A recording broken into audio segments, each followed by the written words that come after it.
seconds here. And, 80, very excited. This is the first time, like you mentioned to me, that we've ever had somebody from the UK live on the show at once Hmm. and ever as an actual just formal guest.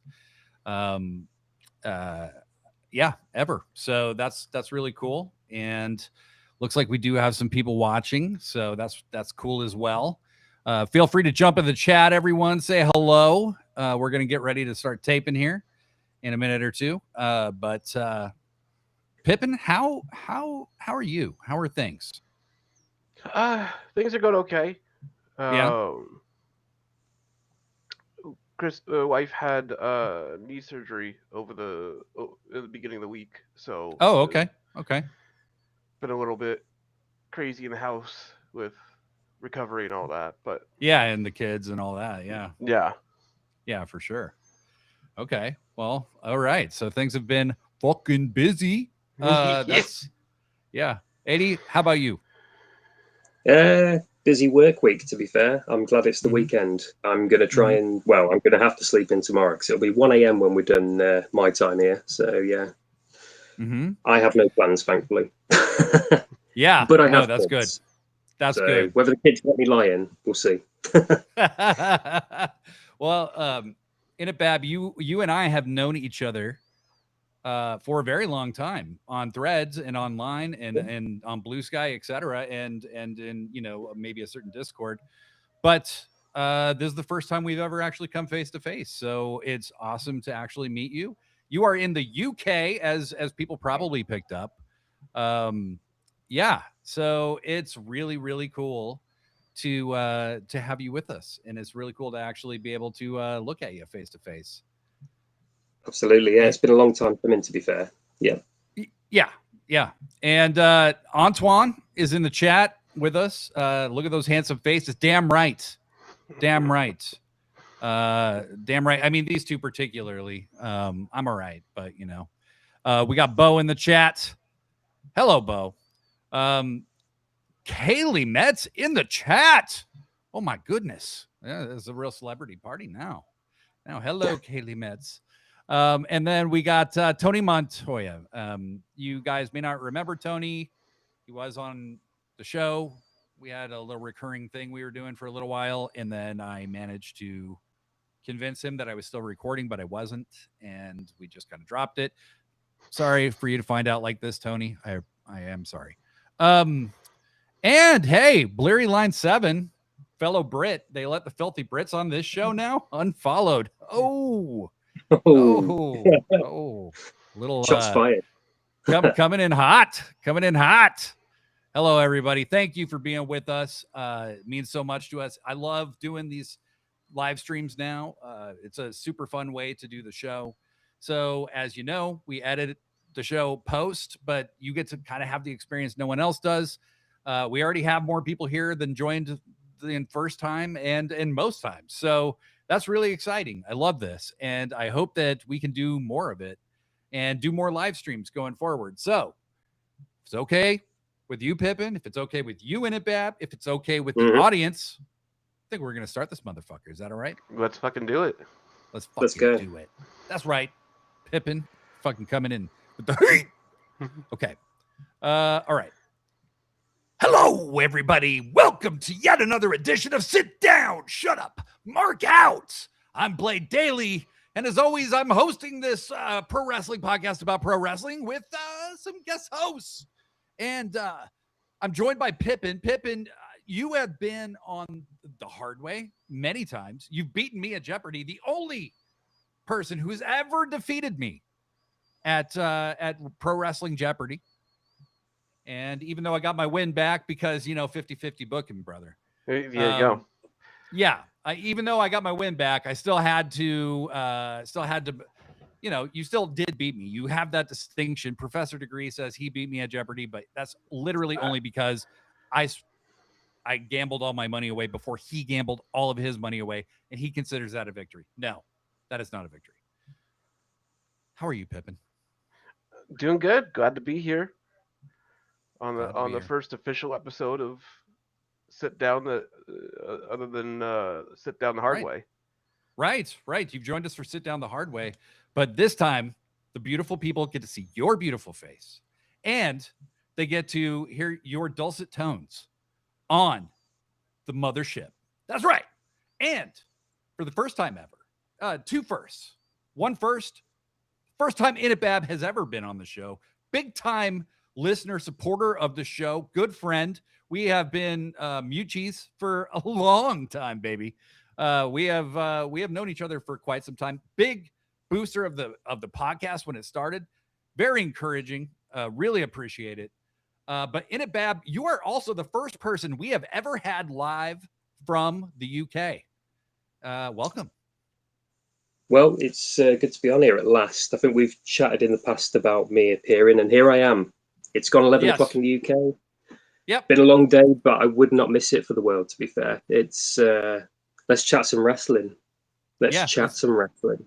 We're going to chat the fucking wrestling, and the chat is going to chat some wrestling with us. Let's do it.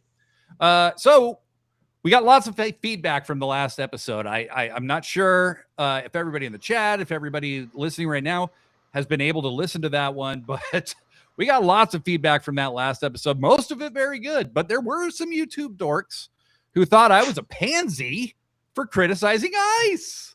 Well, pansy it is, bitch. There will be more of that in this episode, so strap in. And if you're gonna melt underneath the sun, then prepare for the fire, because there's gonna be plenty of that. Also, to those of you who are already with us, you don't need to be reminded, but we do want to remind the listeners that we tape live on Fridays at 3 p.m. Pacific, 6 p.m. Eastern. Make sure you join us. You have a totally different experience than the final edit. It's a lot of fun. And if you're watching live right now, please subscribe to our YouTube channel, whichever one you're watching on Sickos Club YouTube, on Sit Down, Shut Up, Mark Out YouTube, and then go to the other one that I just named that you're not on and subscribe to that as well. Make sure you leave us a 5-star review on Spotify or Apple or wherever it is you listen to podcasts. Remember to like the video and leave 5-star reviews. It's a big fucking help. But gents, what was really big fucking yesterday? Seismic. AEW was like the most viral thing on the internet. It felt like it was insane. And it was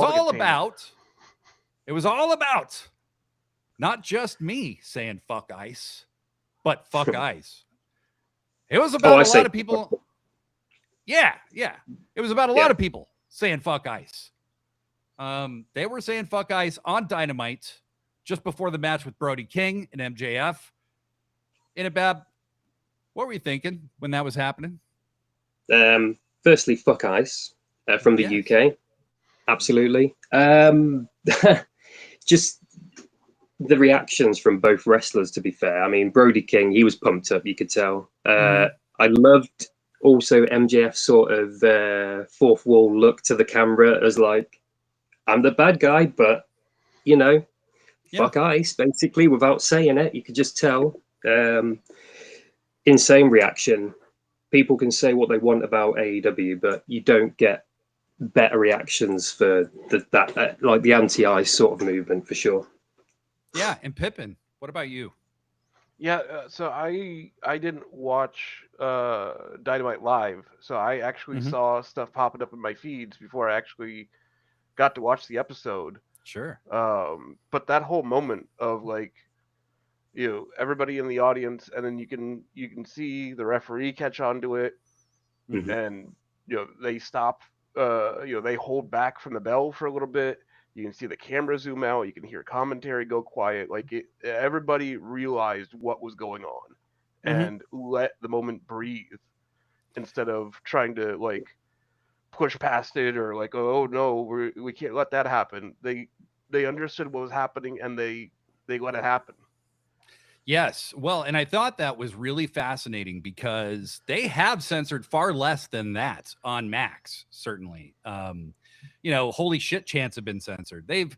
It was like, I don't know, like they had a punch card and they're like, well, we censored, we get one freebie and we're going to save it for the right time. But yeah, it was amazing.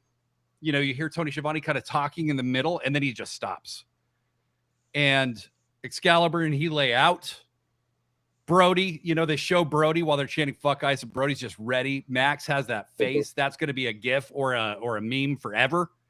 It entered all-time lexicon shit. There were people sharing it all over the place. And when I was watching it live, it was like, yeah, that was cool. That was really cool. All right, let's get to this match. And so, they have a match that, a bit of one. It was, the bell rings, and they're getting ready to lock up, and Hangman Page's music hits. And MJF's like, oh, no. We're not doing this shit. And so he goes out, to yell at Hangman, and Brody just chokes his ass. Dangling, doing the dangling feet thing. It was really funny to see the WWE people online say that Brody copied whoever did that to Dragon Lee this week. Whatever, who cares? It's not true. We all know that. But it's and then Brody brings him in and just hits that fucking insane Gonzo bomb thing. That's just like, oh my God, he's dead. Like he's fucking dead. And pins MJF, just pins him right there. Just squashed the world champion like it was nothing. And so that match is official for Grand Slam. And how are you guys feeling about that, Pippin? I've been very nervous about another MJF title run, but so far, like it's been really good. He hasn't resorted to any of his cheap tricks and stuff that I don't really feel belongs in AEW. And I'm loving the tradition now that they've set up where he gets interrupted within the first 2-3 minutes of talking. And then Brody just squashing him I never saw that coming. No. No. It's definitely been a very different run for MJF, and it's been exciting to see. And I don't think that Brody's going to beat him on Grand Slam, but there's enough doubt that it's going to be fun to watch. Yeah. And so that makes the match official for Grand Slam. Innitbab, you? Yeah, same feelings. I'd love to see Brody King get the belt, the AEW Men's World Championship. However, if he doesn't, just the fact that he, pinned the champ so quick on Wednesday's Dynamite I was a bit shocked, to be honest, how quick the match went in general. But I think just the chance at the start, the match, how it went so quick, it was what was needed, to be fair. And it really is a great build-up for Grand Slam as well. It's intriguing. So we'll see what happens. Yeah, I think, they announced so many things for Grand Slam during the show that, you're really going to get Takeshita and Moxley as well. You're going to get Brody and MJF, and a bunch of other stuff got announced. It's like, holy shit, you guys are going to do this in one show? Like, how is that even possible? So it's a pay-per-view level show, and unhinged snowman Tony Khan is my favorite snowman in the entire world. Sorry, Frosty, you lost, buddy. You lost. Let's jump into the chat here. We got some people opining, and my homie that did take the time to introduce themselves to me privately. Fuck your mama 2 times. Says, I'm surprised the orange fascist didn't say anything. I guess he was too busy posting racist videos of a former president and first lady. Yeah. I saw that. Yep. Yep. And Justin CKW is with us. Big, multi-time guest and pro wrestling connoisseur, guy with a very deep knowledge. He was deep into his Dragon Gate watch. But he's here. He hopes we're having a good Friday. And you know what, Justin? You too, friend. You too. Hope you all are having a good day, because that's what happened, right? Like, I watched it live, thought it was cool, talking with the homies in the chat, talking with my special someone about it afterwards. And, we thought it was cool, but like, we didn't like linger on it. It was just a cool moment. I wake up the next day, I check threads, and I'm like, what the fuck is happening right now? Because all the WWE trolls were trying to hijack wrestling threads. They're trying to hijack the AEW Dynamite feed. And, you know, like, this ain't shit. This ain't nothing. I'm like, what is not nothing? Like, what? And then I start seeing these people from CNN and all these other people sharing it. And I'm like, oh shit, this is like picking up big time, like big time. And, you know, it was a great Dynamite anyway, but this just took it to a whole new level. It felt like like I said, the entire internet was just talking about this. And so that was insane. So, you know, it was influencers, it was journalists, it was fans. The journalists clearly aren't aware that AEW is not WWE, which shows how poisoned the well is when it comes to the perception of pro wrestling in America, especially. They're, you know, kind of like, wow, they've even lost the wrestling fans. We're gonna dive into that a little more because I think it's very unfair to everybody watching, listening. No, not special someone, meaning professor degree, Justin. What the fuck? What the fuck, bro? What the fuck? Justin. Come on. You know that's my heated rivalry. But yeah, the story was picked up by NBC News and basically anyone looking for a click. So lots of liberal influencers picked it up too. Brody King and MJF both got a ton of press. My question to both of you, Brody King's almost becoming like a folk hero of sorts. Do you think there's any chance this changes the plan for him going forward? Innitbab, why don't you take it first? I mean, Tony Khan is good at a sort of swerve when he wants to. No pun intended. Yeah, he's good at doing things on the fly. I mean, people always sort of say there must be other bookers and there must be like writers and everything, but he knows what he's doing. If he does a last minute switch and Brody gets the belt for at least, you know, a few weeks, a month, whatever, bring it on. I think it would really help with the political landscape, especially in the US as well, to be honest.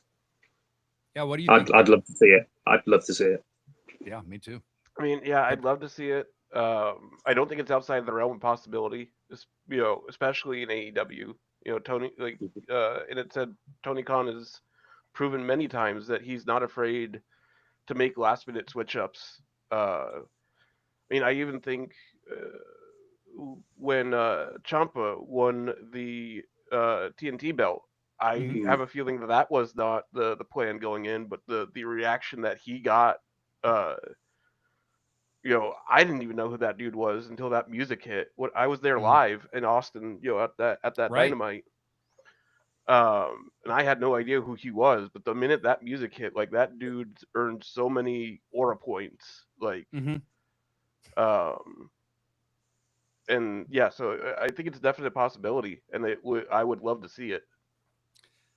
I think the whole world is looking at Brody King right now, and it's interesting because it's not like the whole world of wrestling fans are looking at Brody King. Like, he broke containment, you know, last night, and there was a ton of people saying, you know, that this guy, you know, get behind this guy, like, do it. Yeah. And, you know, Innitbab, I'm inclined to agree. I think, you know, I don't think Brody needs to win the title. I'm not sure that he will win the title. But if they just said fuck it and went for it, I'm all in. Go.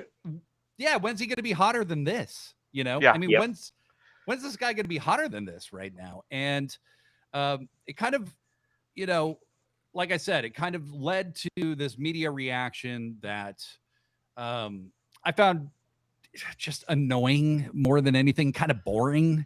As good as AEW has been, and let's be clear, it's the best it's ever been.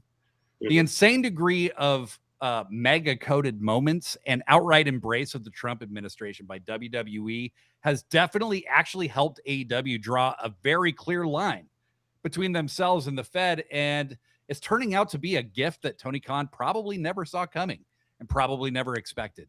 You know, there's now a moral reason to not watch WWE. That's very evident, even for the people who kind of refuse to see it with Saudi Arabia or refuse to see it with these other actions that these people have taken, the disgusting shit with Vince. Now there's another reason entirely, and it doesn't help that their product apparently sucks. I don't watch it. I don't know, but I just see lots of people complaining. Lots of people complaining. The most I see WWE clips is when I watch Botchamania. Yeah. Yeah. I was going to say, it's funny with Botchamania how it used to be very much targeted at AEW, and the pendulum has swung ridiculously. But then if you're just going to, put out a god-awful product, which it is now. I mean, it has been... I stopped watching it properly myself in like 2019, especially when Goldberg bloody squashed Bray Wyatt, which was stupid, in my opinion. I think a lot of people's opinions as well.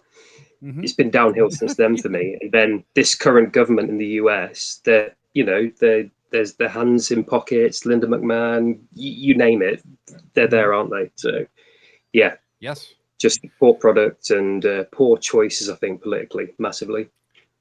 Yeah, well, and it's weird because, we kind of already know what their politics are before any of this started, but that debut episode on Netflix is going to probably go down as one of the worst rollouts of a brand in history of brands, like not of wrestling, like of anything, because they so fucked up understanding their fan base and went so hard to kind of try and run off the people that aren't like-minded.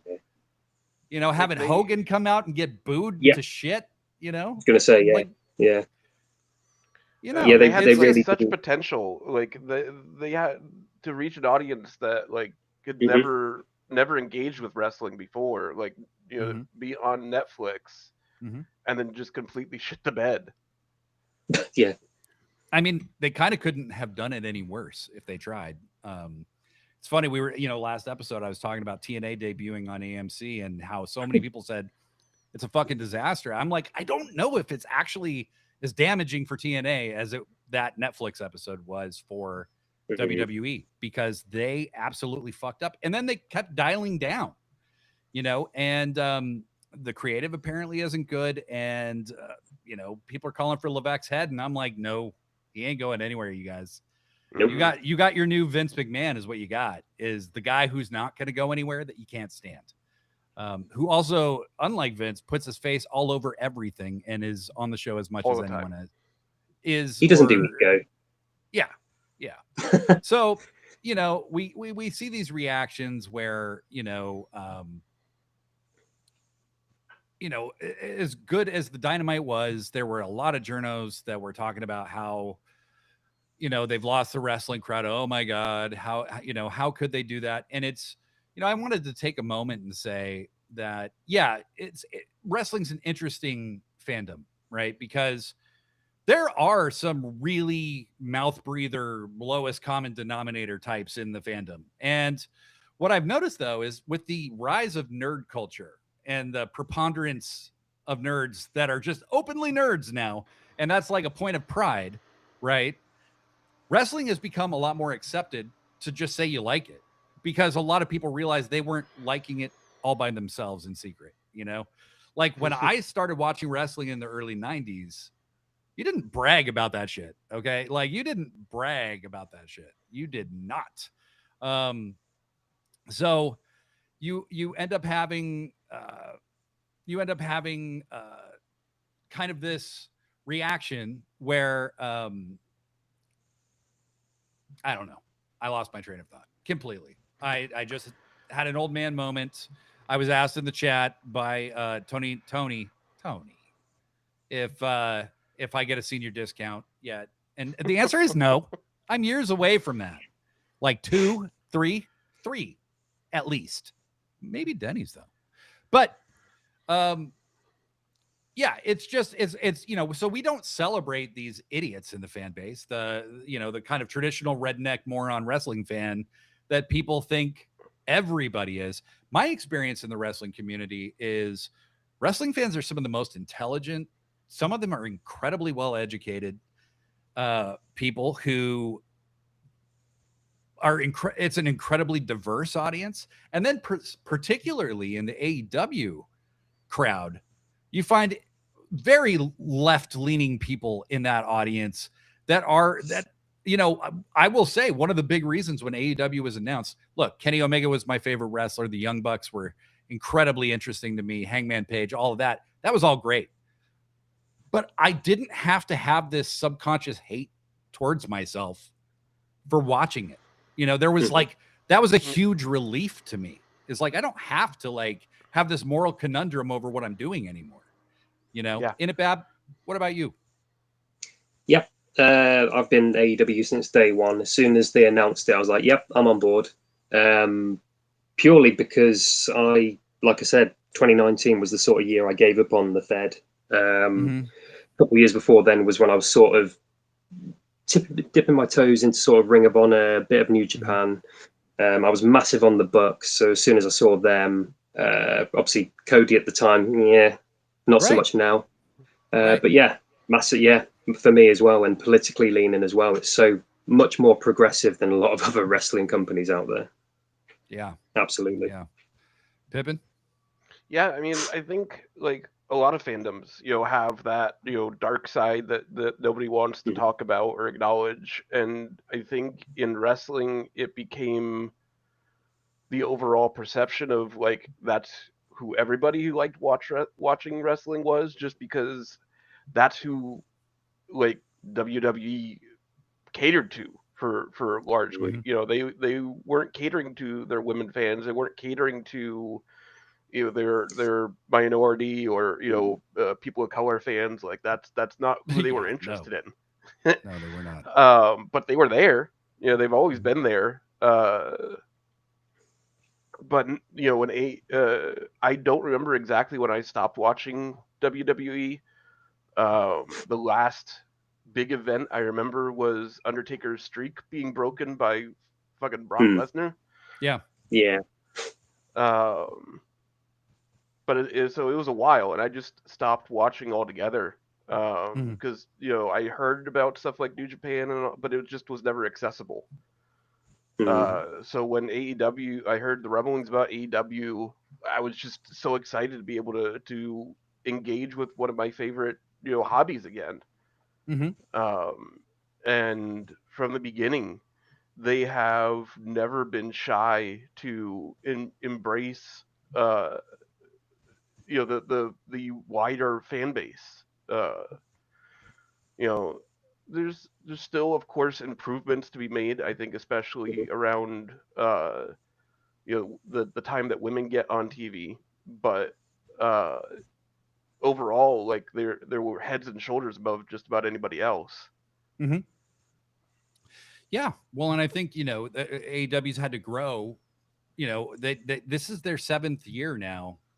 Like, what the hell is happening? Like, how did this happen? How's 7 years gone by already? Yeah.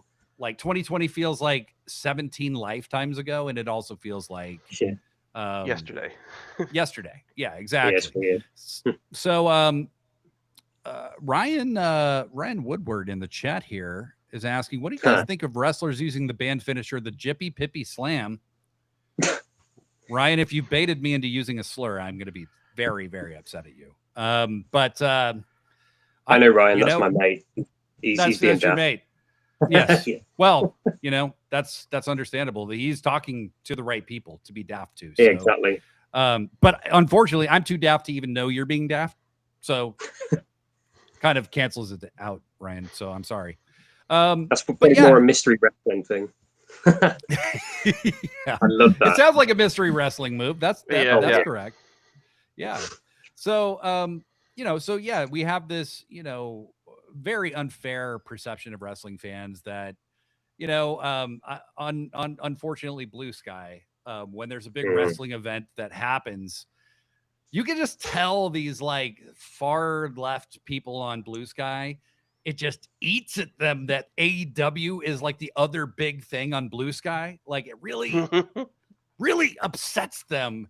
And so they'll get in your comments and be like, that fake garbage. This is why Trump got elected. This is why whatever. And I'm like, actually, you condescending to people like this didn't help things at No. all. You know, you looking like a total asshole who belittles people for having interests that you don't understand is kind of part of the problem too, pal. And you're just proving my point here.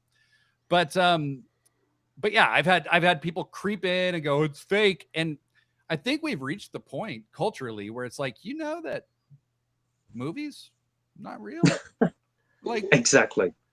like Die Hard, your favorite Christmas movie that you got to post about every fucking year. That is not a documentary. It did not happen. You know, like every television show you've ever liked, not real. Reality TV, not real. I say from the mountaintop. Pippin? I would say, yeah. Reminds me of what if mixed books? You know, wrestling is the real world is faker than wrestling. Yeah, exactly. Like, You know, I truly don't understand people's preoccupation with that. It's like a 1970s way of looking at the whole situation, and people just haven't updated their stereotypes. You know, Innitbab, have you found that as well? Yeah, I mean, it's part of the reason I'm not the biggest fan of Blue Sky, to be honest. That it puts me off with you go to the trending section, you go to AEW Dynamite, you go to the sort of AEW profile pages, and the comments from certain people on there is hilarious. Like, oh my god, it's wrestling's for the MAGA crowd, and yeah, why is this trending? We should be talking about what's going on. It's like, let people have fun. Let people, you know, watch what they want to watch, do what they want to do. And like you said, Blade, as well, films aren't real. Wrestling's not real. Just enjoy it. And if you don't want to enjoy it, let people just do it. yeah, I mean, that's one of the biggest things. Oh, sorry. Go ahead. No, that's one of the biggest things that gets to me is well, you know, there's more important things to be talking about. And yeah, of course there is. But like resistance and all that stuff, it takes energy. And you need to be able to enjoy the things that you enjoy in order to keep fighting that fight. Like, you know, joy is resistance. Yes. Well, and okay, there we go. I mean, let's just talk about that for a minute, Pippin, because I think something that's really echoed through me lately is like, look, I'm going to speak to the atrocity. I'm going to acknowledge that it's happening and say it's wrong, right? But I refuse to submit to hatred and apathy and all of that bullshit. Like, I will not do it. You don't get to take that from me. You know, like, you may get to threaten me with the idea of taking a lot of shit away from me. But like, when I get a chance to just talk about wrestling, I'm just going to talk about wrestling and enjoy it. And your fucking insane batshit stop watching the news vibe, like, you need to go lay down, touch some grass, do a line of coke, go fucking on a roller coaster. I don't know. Do something. Fucking chill the fuck out. Okay? Because you're really, really fucking weird. You can't live there 24/7. Like, No. it will kill you. Yeah. Yeah. I have a relative that I love dearly, and we agree on politics, but he's just so into it. And like, he texts me. I dread getting texts from him a lot of the time because I'm like, oh God. Like, it's somebody talking about something Trump might do. It's like, look what he actually did today. That was bad. Do we have to theoretically posit what he might do as well? My dog's heard this speech enough. She's like, yeah. No. But that's Luna, everybody. Luna says hello. Antoine has a little message there for Pippin. Said, joy is resistance. They want us to be apathetic and eat each other alive and depress the country while making it tougher to get mental wealth help. A smile is a revolution. Well said. Well said. Yep. There's so much great chat going on, and it's really hard to get it all on the screen. But you know, Skewer Universe did bring up that WWE had a stranglehold on the business for so long that nothing was a credible alternative within the US. And I think that's where that perception that people have of wrestling fans is even deeper baked into the cake, because they don't even know that there's a giant national, worldwide, global promotion that is not associated with WWE. They don't even know that, and that's where you see how dangerous monopolies really are. Because beyond, even AEW, like they don't know that exists, and they definitely don't know stuff like CMLL and New Japan and everything else. Like wrestling is not WWE. It never has been. Right. And it's just, I think, unfortunate that you see so many people still kind of steeped in that thought process of, they think they know. They go, oh, that thing Hulk Hogan did or whatever. And it's like, no, it's a lot different than that. But, the other thing, too, is, so like, okay, there's that. But let's talk about the actual cultural relevance of AEW and pro wrestling. We don't live in a monoculture anymore, right? The only way to have everybody kind of think that WWE is wrestling is they were a monopoly for so long, right? They were the only wrestling. So people weren't confused about what that was. And this was a very intentional effort to replace the word wrestling with WWE, right? It's brilliant branding if that's your kind of thing, but it has created a lot of confusion among other people. But this is where, in my opinion, AEW being this, they're not making as much money as WWE. They're not a publicly traded company that's sitting on a bunch of stocks that all this shit that these fans throw at fans of AEW or other promotions, New Japan or whatever. You'll never be as big as WWE. It's like, that's kind of the fucking point, bud. Yeah, good. Exactly. I want to be the opposite. Because they are the counterculture. You know what I mean? They are able to be, they remind me so much. Like if Paul Heyman had a huge fucking budget in the 90s, it reminds me of ECW in a lot of ways, except ECW, you don't have to hate yourself for liking. Lots of problematic shit in ECW. I'm going back doing some rewatches right now. Like, oh boy. It's not well then, though. Yeah. No, yeah. I don't want AEW to be as big as WWE. No. They don't have shareholders, a board, that they have to answer to. They can kind of be, the run and gun,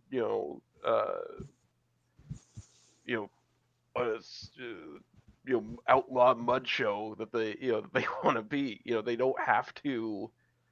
They don't have all these other people that they have to answer to. They could be a wrestling show. Absolutely. Ryan Woodward with a genuine question, 2 very genuine questions.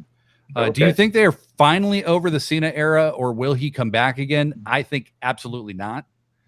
No. With the way he was shown the door, no, for sure. So poor. Yeah. I think yes, that is definitely over. Pippin, your thoughts?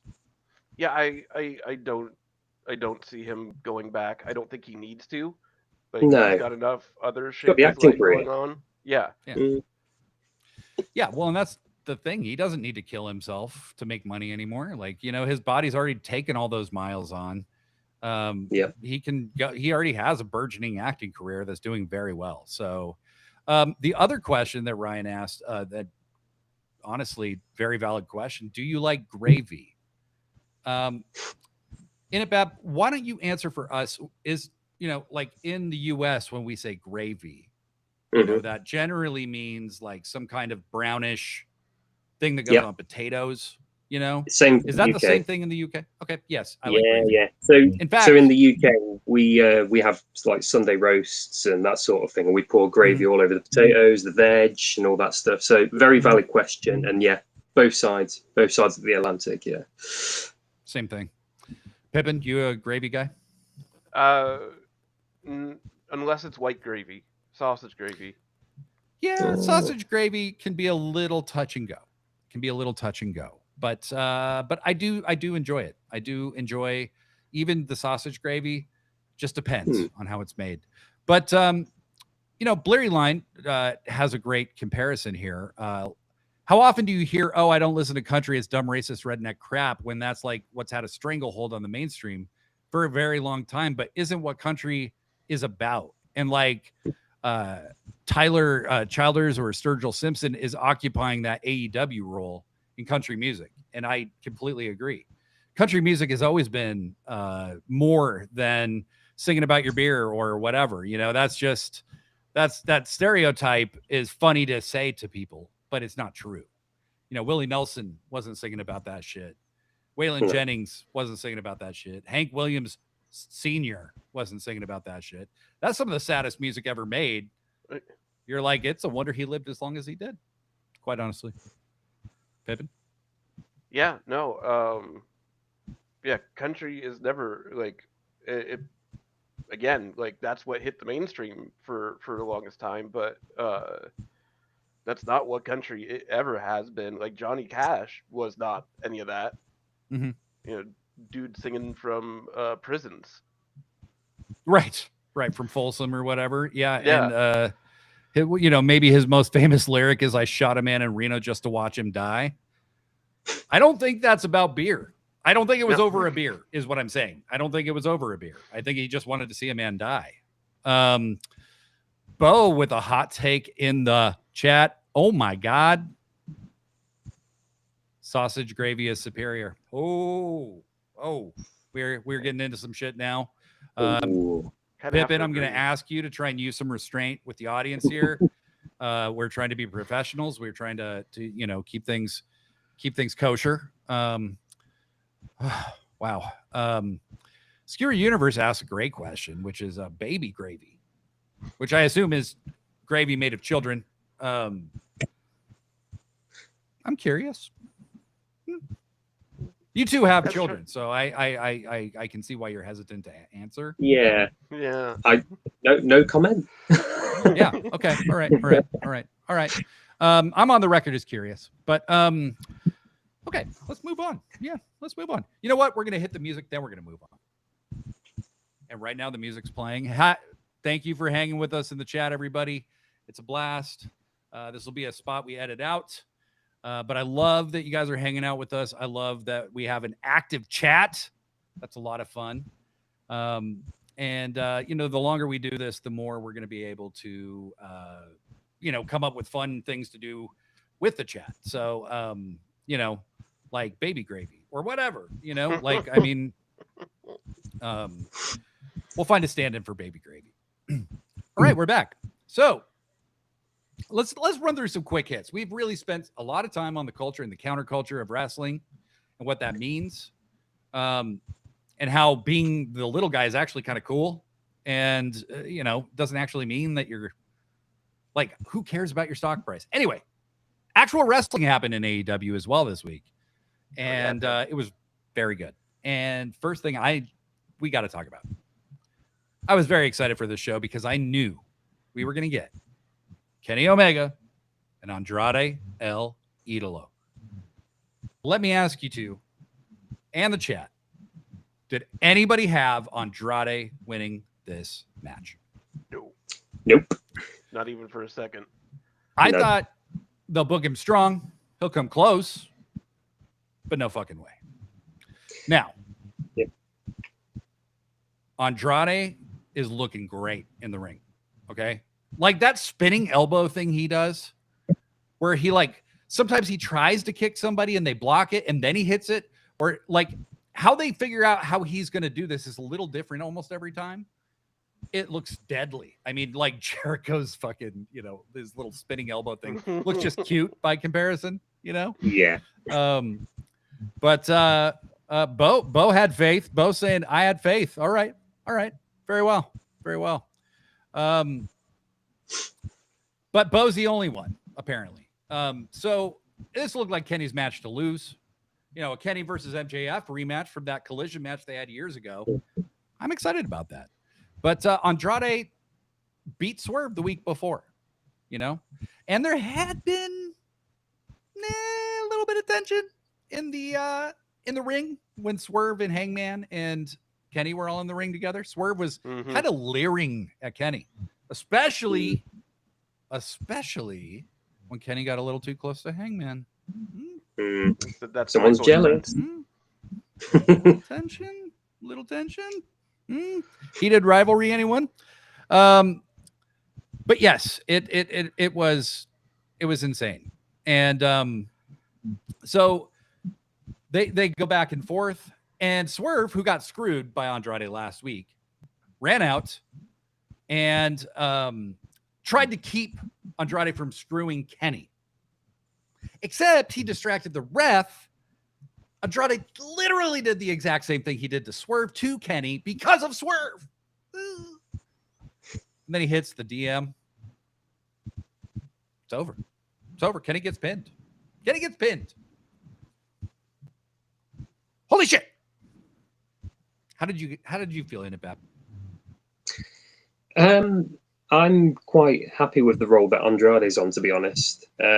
He's been through some fun with the Fed, hasn't he? With the whole contract situation. He had his little return for that night, went back to nowhere, did some independent dates and stuff. He's come back to AEW, and Tony Khan obviously trusts him. And I think he's repaying it, to be fair, in the ring. His little moments outside the ring with the ladies, the selfies he's doing as well. He's obviously, he's a chick magnet, isn't he, as well? Great looking bloke, all the hair and stuff. He's got the look, does it everything in the ring as well. Fantastic. I've always rated him, to be fair. So yeah, but against Kenny, didn't expect him to win. So right, yeah, makes it a lot more interesting. Pip, did you get the results spoiled for you before you watched the match? No, I did not. I was lucky enough to be able to watch that without knowing what was going to happen. I never quite got, like Andrade never really clicked for me before this most recent run. Like I never quite got it, but I am 100% dialed in on this go around. Like he looks, like physically he looks better than I think he ever has. And I don't know what has happened like in his like personality in between now, but like he draws you in now. Like he's got whatever that it factor is. He found it. He looks happy. I think that's one thing. He looks happy. He's shredded as fuck. Dude got he got hotter. I mean, let's just be real. Yeah, no, 100%. Dude got hotter. Those blonde, the super long hair. Like when Don Callis is like, he looks like he should be on the cover of a romance novel. It's like, yeah, that's true. Yes, he does. Yeah, he's right. He does. Like, when everybody has, some kind of like visual fantasy about strapping Latino man, they're pretty much thinking of Andrade. And so there's that. And I think knowing that he just, I don't know, he seemed really in his head the first time he was in AEW. I was disappointed with the way he was used because I thought he was capable of so much more, but he is a very polarizing guy. There were a lot of people who said, somebody is literally texting me that I know saying Kenny is such a babe. Okay. So we're clearly not giving it up for Kenneth Jerome Omega enough, but we will. Don't you worry. Don't you worry. It's coming. Yes. So Andrade's just never been pushed like this before, but man, he beat Swerve last week and then he beat Kenny this week. Swerve last week, Kenny this week. Somebody is texting me that they feel like they're betraying Kenny by how much they're thirsting after Andrade. Who could that be? Okay. Yeah. I wish I could say, but I can't. It's someone I know. A mystery. Let's get the gang. Let's get the Scoob Troop out here to solve this. Devil Dinosaur says, imagine your father is Ric Flair and your bro-in-law was Conrad Thompson. I'm good. I don't need, no, that's all right. That's all right. Yeah, I'm good. I was a big fan of Andrade's after seeing that match with Johnny Gargano, because I don't know if people remember, he showed up in NXT like a decade ago and he tried to do this thing with his suspenders and his hat, and the crowd was just like, and they tried to make him a baby face, and the crowd was like, fuck this guy. And it wasn't until Zelina Vega, and he was kind of getting pushed down the card too. And it seemed like a Hail Mary that they put him with Zelina Vega, and then that took off. Then he very shockingly wins the NXT title from Drew McIntyre. And then he has that match with Gargano in Philly, and everybody sees what Andrade can really do and what he's about. And this version of this guy is better than he's ever been. And he doesn't seem like he's in his head at all. He seems like he's having fun. He seems like he's loving it in AEW. He can't go back to WWE now. Like, he stopped showing up for work. He's like, this is bullshit, and stop showing up. Like, he's not going back. So Tony doesn't have that tension in the back of his mind anymore. You know, him and Charlotte are done, you know, and he's just, he feels like he's comfortable owning it and just owning who he is. And I think it's really reflected in his work. I think it's really reflected in his work. The bit with him going into the crowd and getting numbers and selfies has been one of my favorite things. Mm-hmm.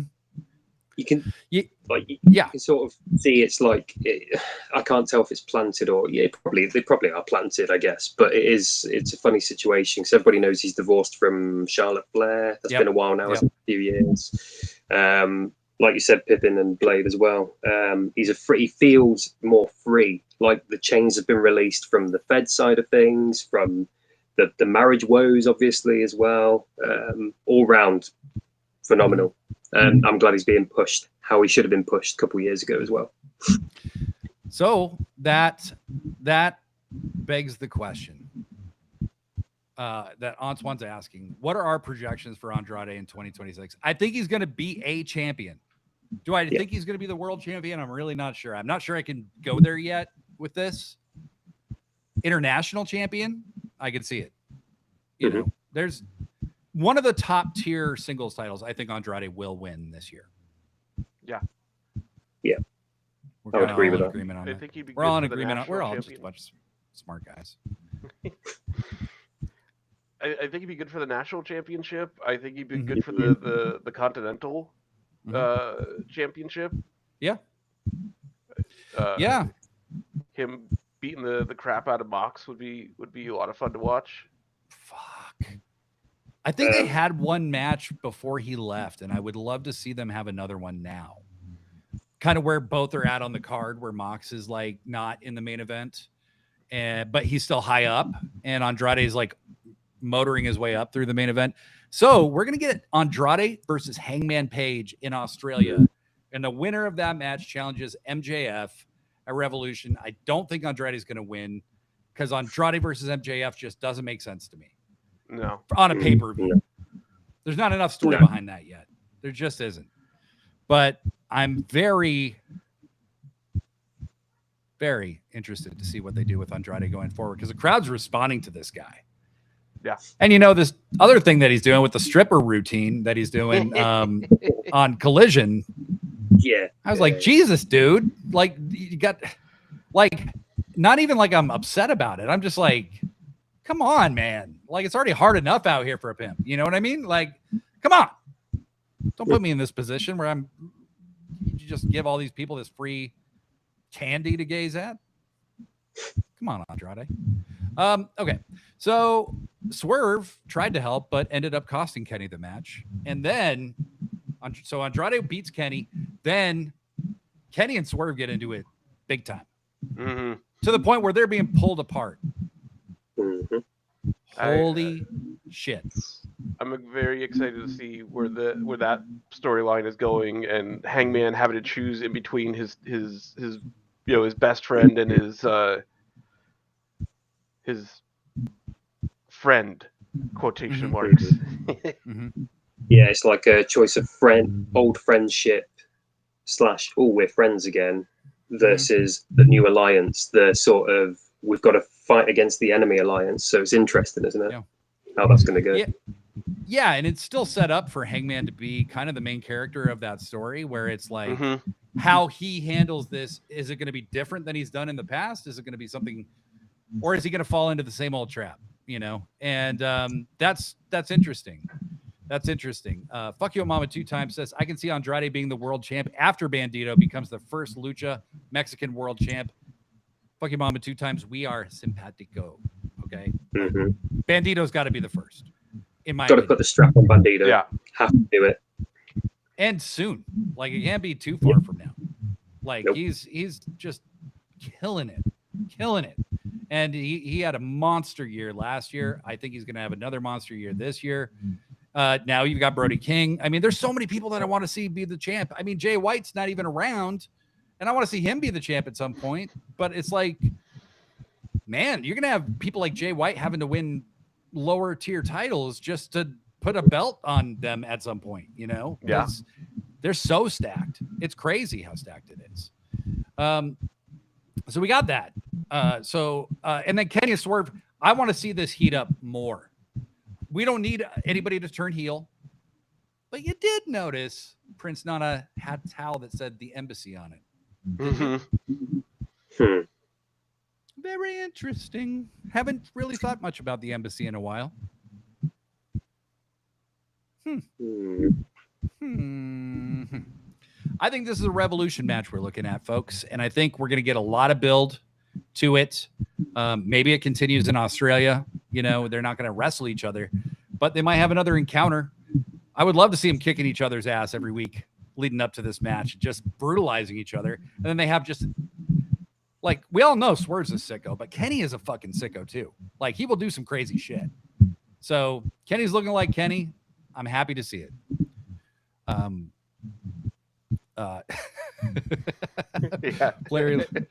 Blurry line. Jay White sadly broke his wrist trying to oil up Ace Austin's legs. Everyone knows that's a two-man job. It should never be attempted alone.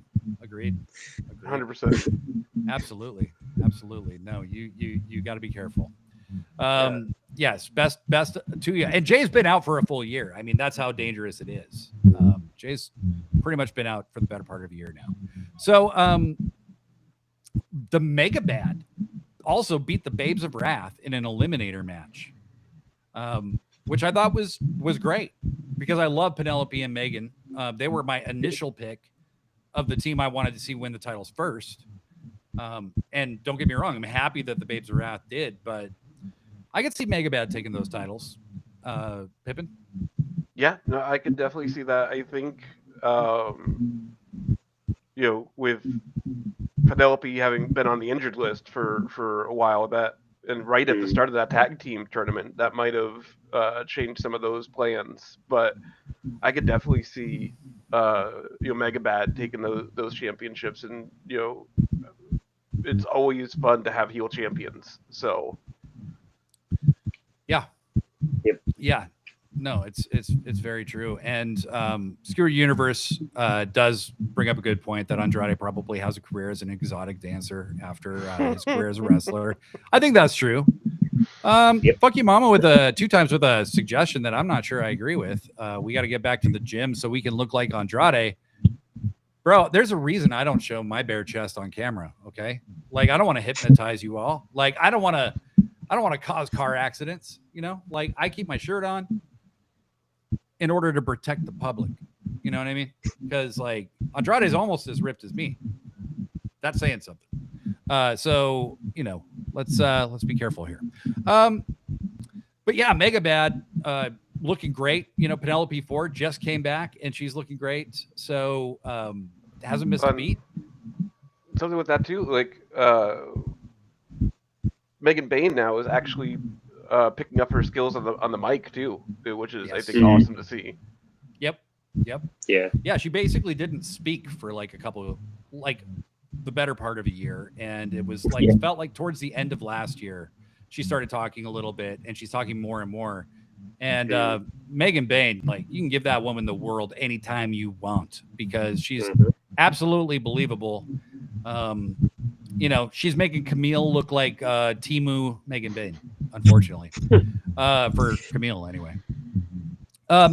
We also had a very interesting moment on Dynamite where Kris Statlander, in quite an attire, like looked fantastic, but also challenged Thekla again and said she's going to announce the stipulation. They're wrestling next week on Dynamite.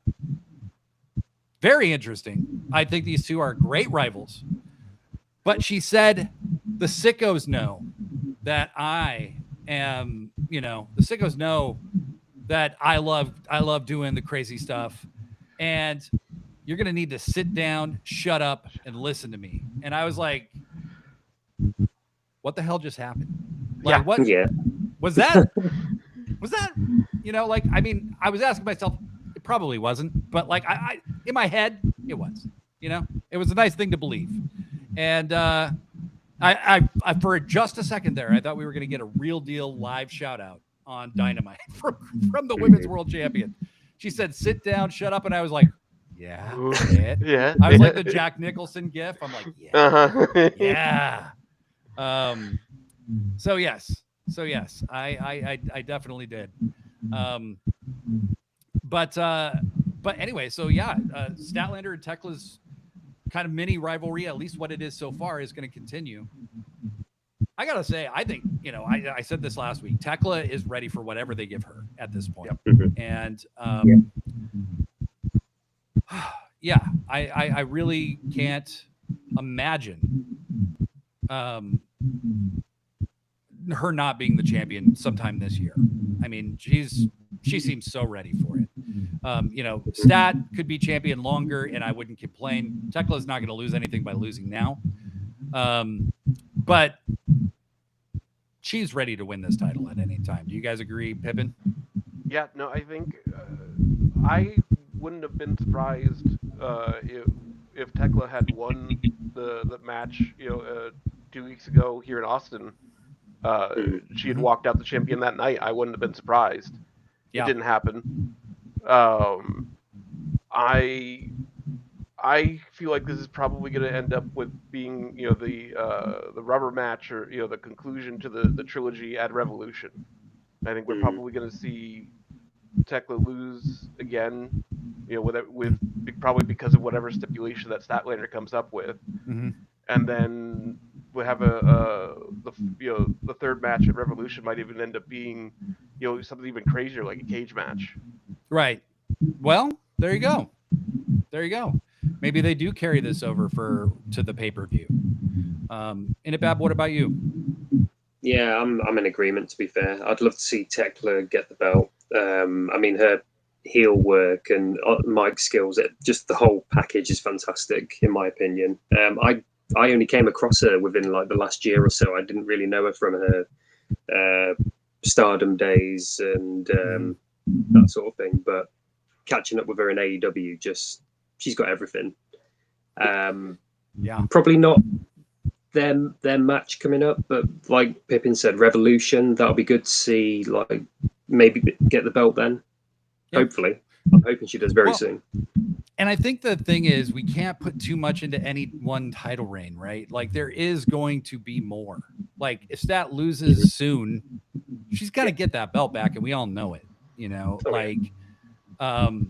It's just going to be, I think Mercedes is going to be in the mix for that when she comes back. So it's like, who do you want to see her wrestle? She's wrestled Statlander 3 other times. So, and Stat finally has overcome that. So I'm not sure you need to be in a rush back to that match, but it's been good. I think Stat's had a good reign so far. If it ends soon, that's okay. She's going to get it back. Blurry Line, oh, hey, you will not. I am totally stooging to Chris that you're a Bane-a-maniac. He said Mega-maniac. That is not how this works. It's Bane-a-maniacs. Bane-a-mania is running wild, brother. But no, do not do that. Because I want her to be on this show. I want to get an interview with her. And then Blurry Line in a moment of levity says, the thing I'm really liking about Stat's reign is that she feels like a genuine heavyweight champion, where her matches are hard-hitting, fast, and there's like the tension of a killer blow that can land at any moment, in contrast to the men's world championship, where MJF is very much like an intercontinental champion, much like Piper and how he prepares his matches. That's not an insult to MJF, but his style is very much like how the IC title was when it was the workers title, with the most intricate matches and best heel work. Fair comparison. I think that is a really good comparison. And I like something that Skewered Universe says up there too, that this rivalry with Thekla is elevating Stat. Like I have been a Stat fan forever. like I was so happy to see her get the title, but her after she stopped doing the Galaxy's best wrestler, it took her a while to find her character again, and I think this rivalry with Thekla is bringing it out of her. Yeah, no, I agree. I think Thekla is kind of the perfect rival for her because she's evil and unrepentantly evil, and Stat is a do-gooder at the end of the day. That's just her character, and so she's going to need somebody to be evil enough to really be that shadow on the wall that Stat's chasing down. So I think that's going to be good stuff. That's going to be real good stuff. Okay, so we got that, and then the War Dawgs are being called the War Dawgs on Dynamite. And we have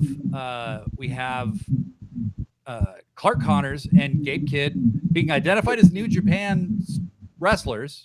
They're being called the War Dawgs. The War Dawgs aren't even the War Dawgs anymore in New Japan, right? And so they just jumped Darby and kidnapped him. It was really funny. Somebody pointed out that Shivani's tone when he's like, yeah, and Darby's, yeah, they took him somewhere. And it's like, Darby, look, like, we're just, like, Darby gets kidnapped a lot, okay? It just happens. Like, it's whatever, like, he'll be fine. We know he's going to live.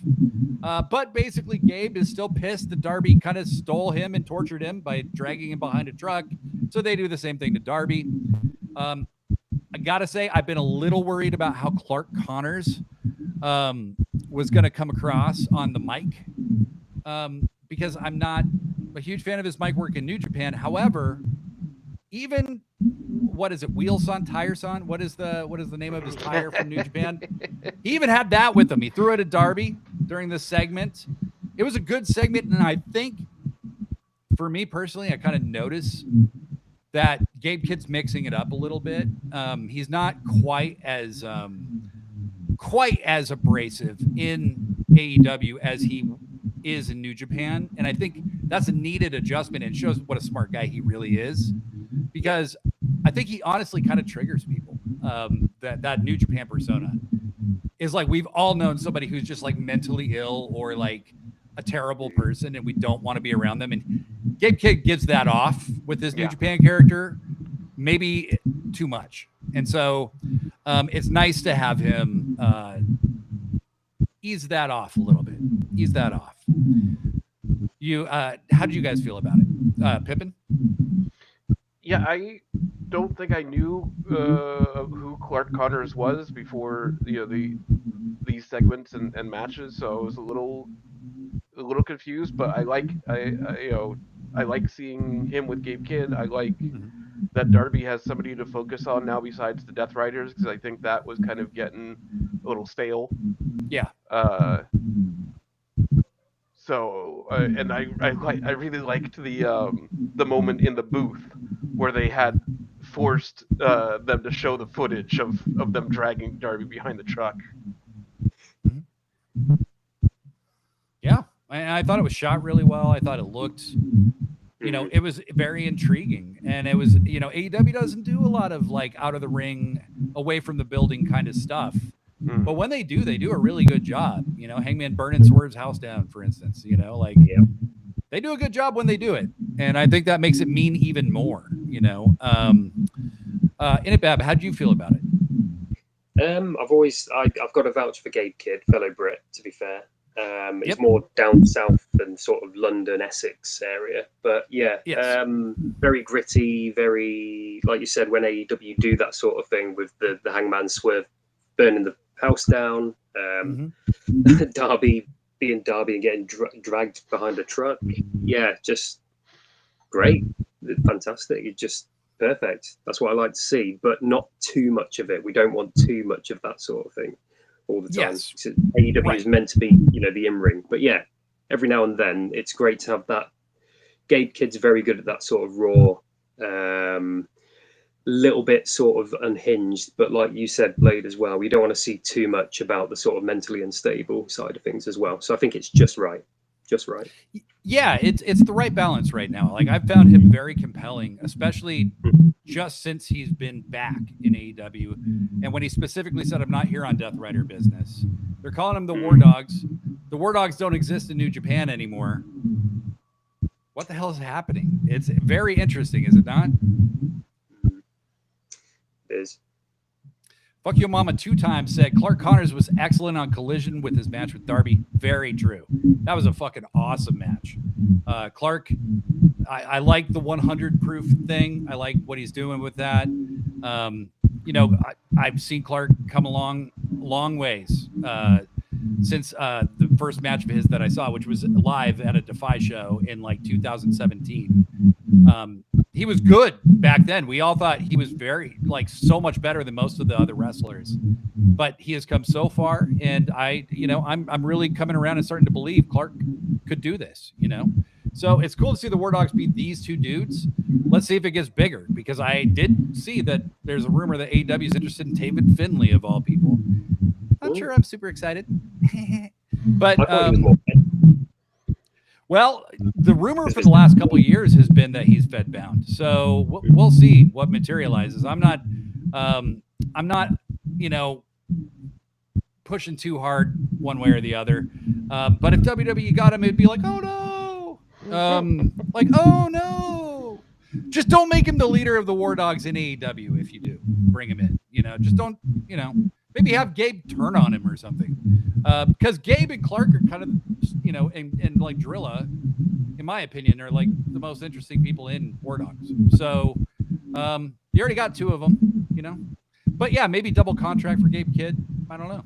I don't think Tony would. I think he would recognize the position that New Japan's in with Gabe, where they put a lot of work into him and a lot of push into him. So hopefully they won't pull up stakes and just have him in AEW full time for New Japan, especially. So we're gonna talk about one more thing, which is just last week I built up the entrance of Tommaso Ciampa, but I didn't talk about the outcome. His first match in AEW. Tommaso Ciampa's 40 years old. He's had neck problems. He's not a young man. He's been very beat up in his time. Smaller guy. I didn't know what to expect. And this match fucked. Mark Briscoe versus Tommaso Ciampa was fucking awesome. Tommaso Ciampa wins the TNT title in his first match. Innitbab, were you shocked?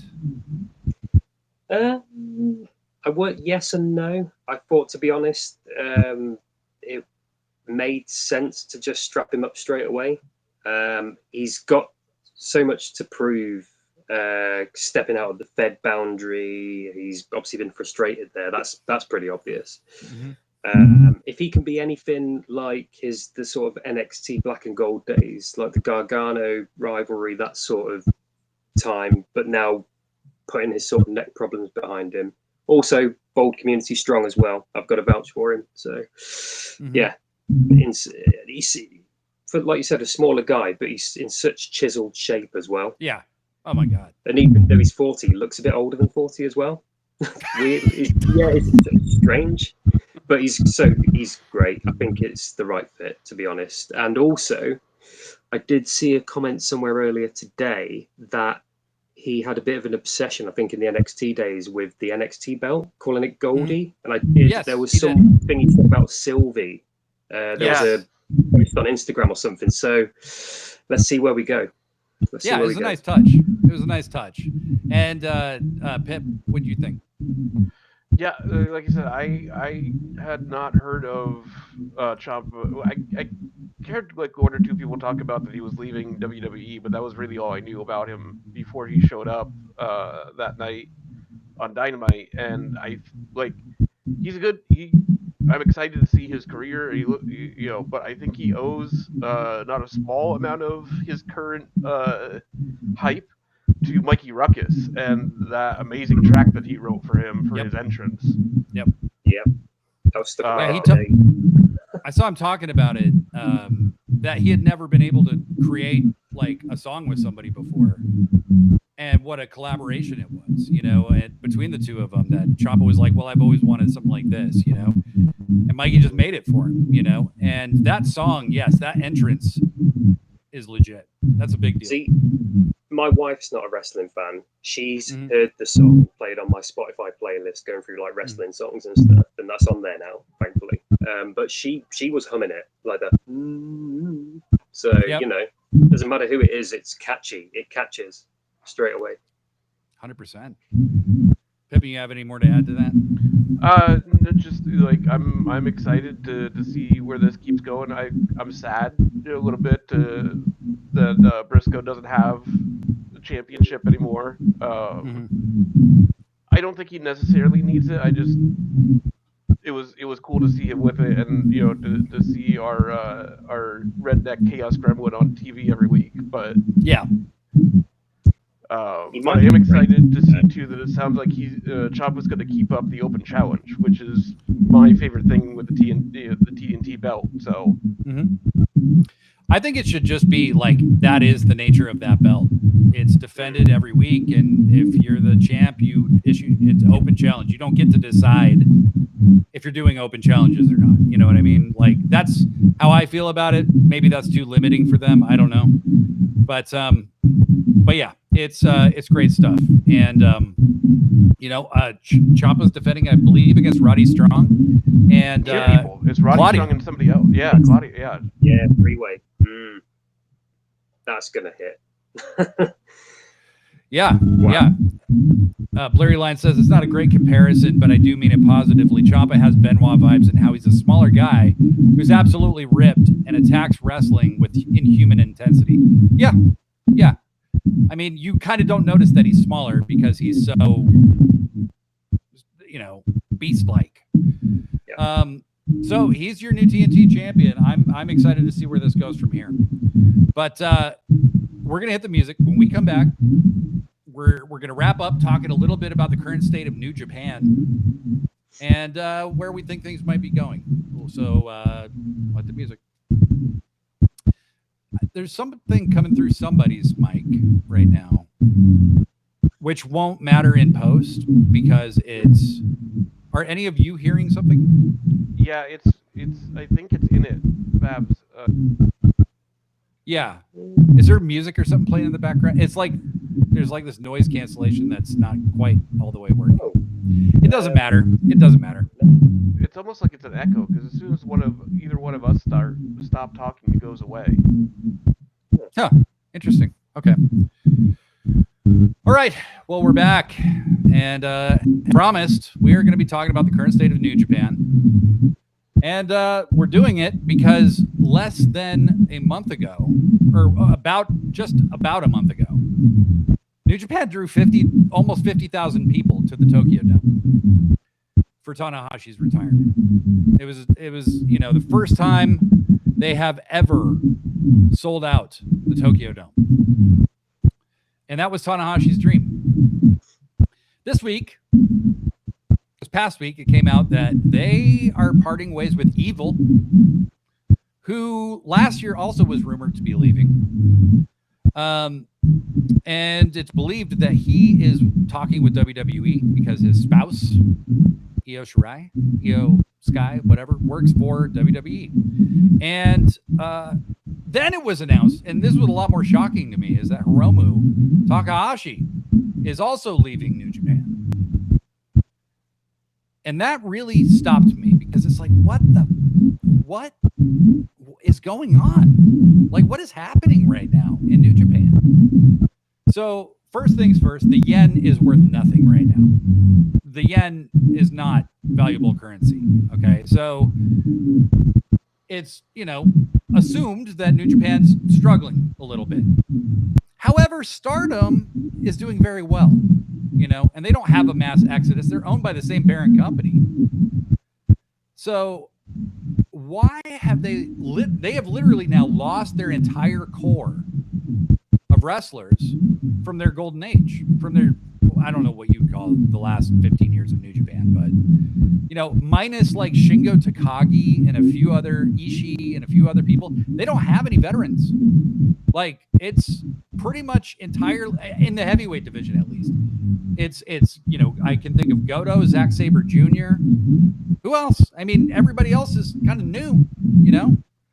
So why, you know, AEW's taken the fall for this for a long time, right? Where it's like, well, AEW's not honoring the deal between, you know, the partnership or whatever. And my whole thing is like, well, these people would have left one way or the other, right? But now Evil's leaving to go to WWE. So like, you can't blame AEW for all of this, you know? And so you can't blame AEW for this. So it's a bigger problem. It's an existential problem. And it was very interesting to me that Tetsuya Naito came out and said, we need to figure out why everybody's leaving. As, you know, he's a guy who left as well. And that's interesting because it's like, if he doesn't know, or is he being diplomatic, there's something systemic in New Japan that's not working right now. And it's causing a lot of people to leave. And, you know, Gato is going to have to push this young core. Like, he literally doesn't have anybody else to push. Unless he wants to just default back to Zach or to Goto. Who else is there? Pippin, what are your thoughts on the state of New Japan when you consistently see new people leaving? I'm not as dialed into New Japan as I think a lot of the other people, especially in our group, are. I kind of hear it through the grapevine and everybody else, but even it feels like, even from what I know, it feels like they are on a downward turn right now, and they need to find they need to find a face of the company to rally behind.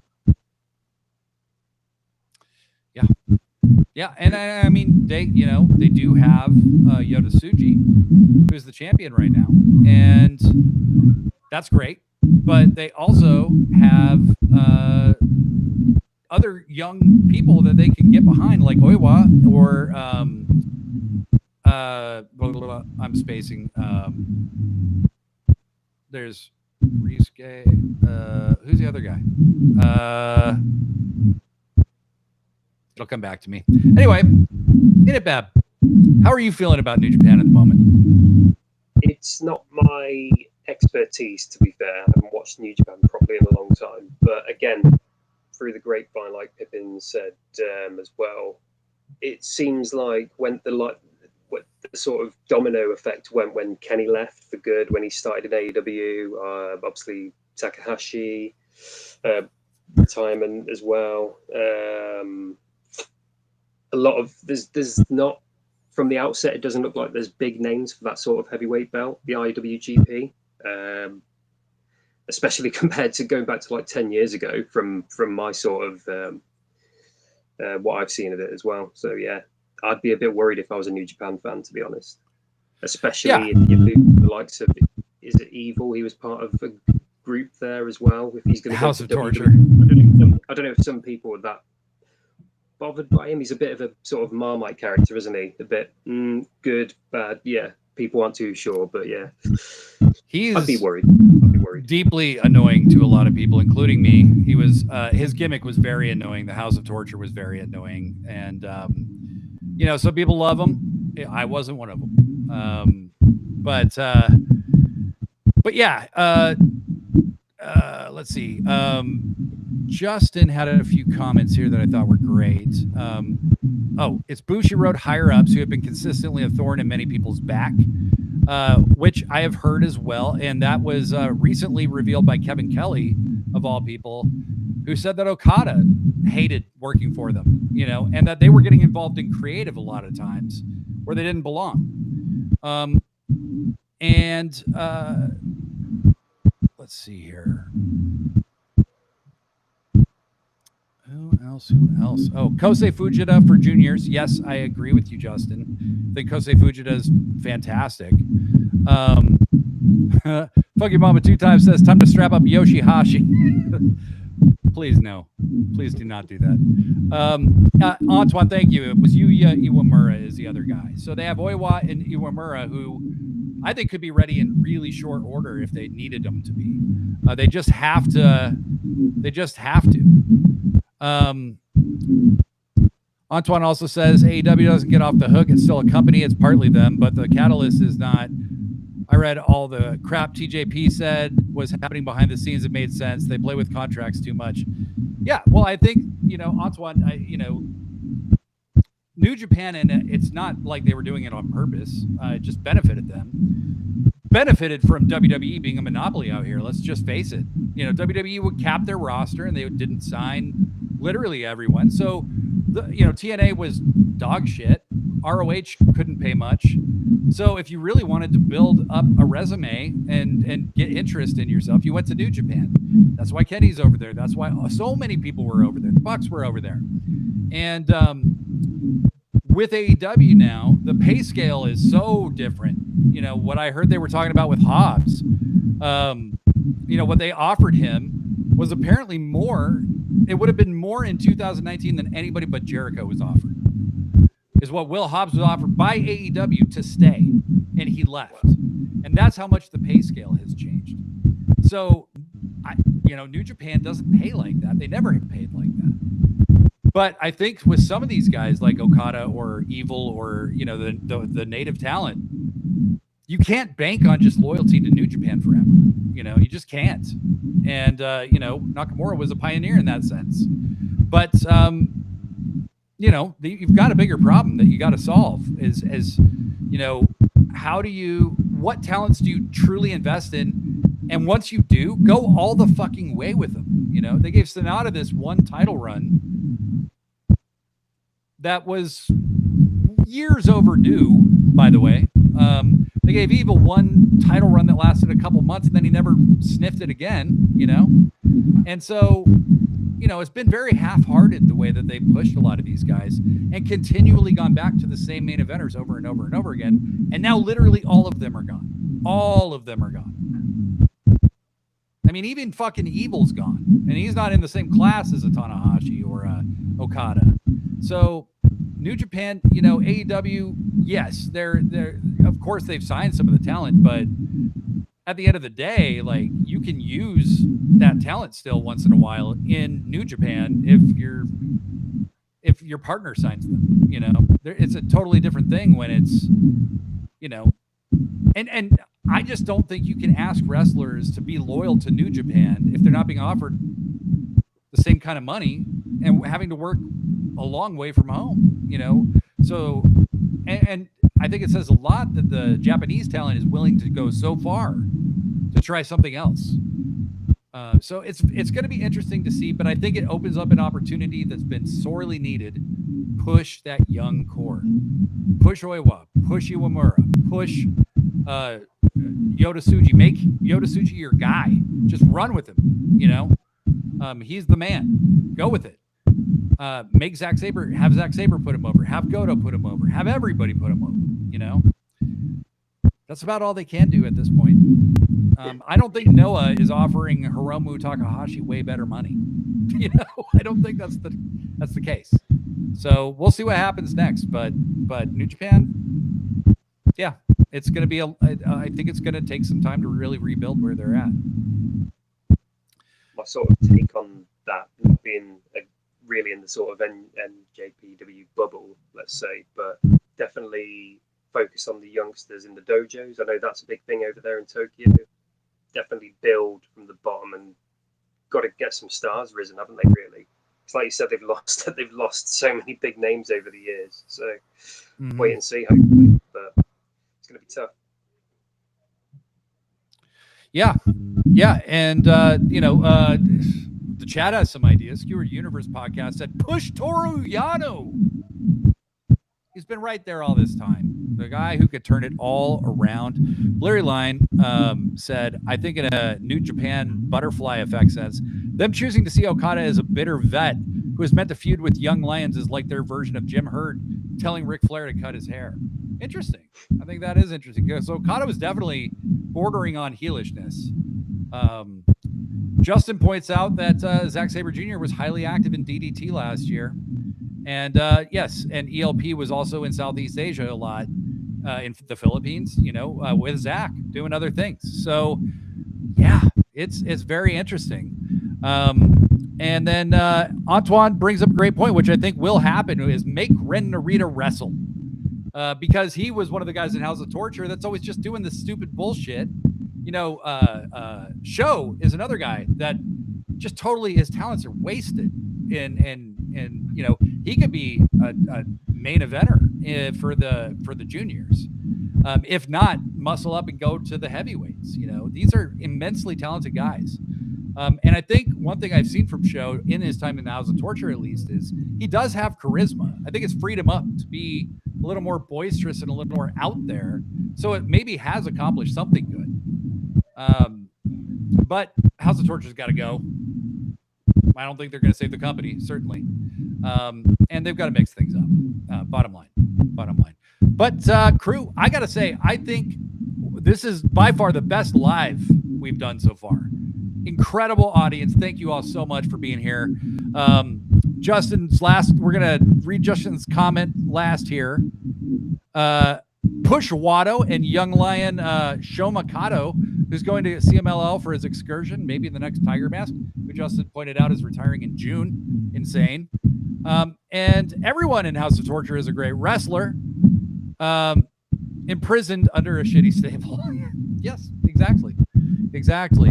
And then Tony Montoya, who clearly was reading between the lines and got what I was saying.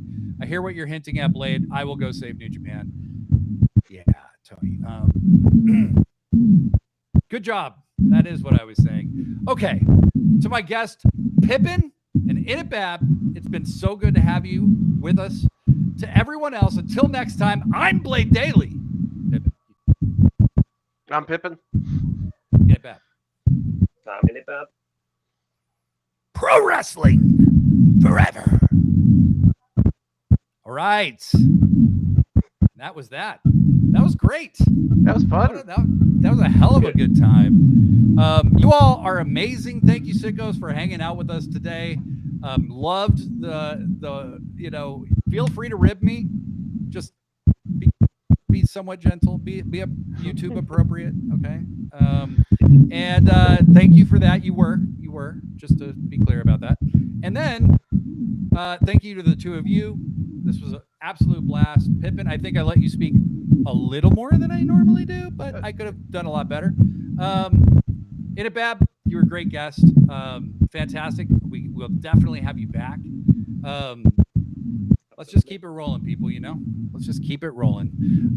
Thank you so much. I'm going to kill the feed now because I got to pee. Then I'm going to eat something. Then I'm going to mix this fucking thing. So, goodbye. Bye. See ya.